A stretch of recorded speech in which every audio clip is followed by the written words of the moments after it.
Nakadepende sa edad yan.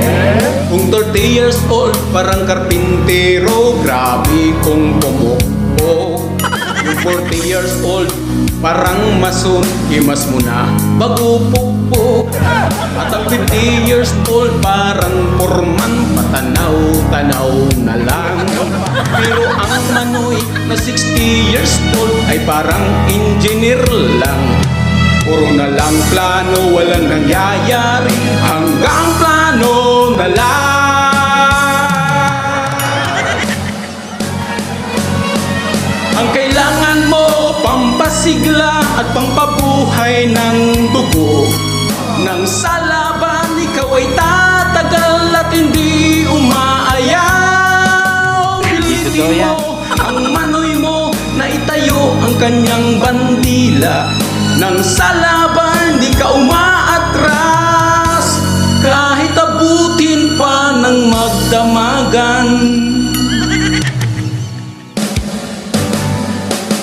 Ang kailangan mo, pampasigla at pampabuhay ng dugo. Nang sa laban, ikaw ay tatagal at hindi umaayaw. Pilitin mo ang manoy mo na itayo ang kanyang bandila. Nang sa laban, hindi ka umaatras, kahit abutin pa ng magdamagan.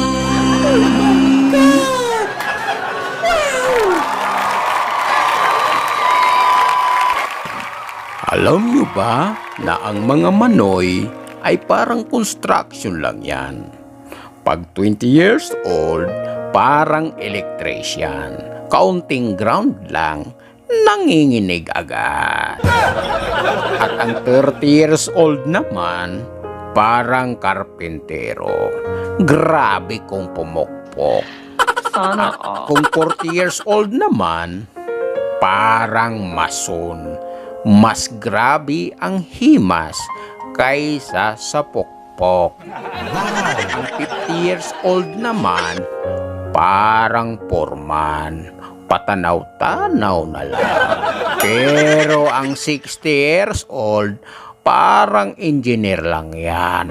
Hanggang plano na lang.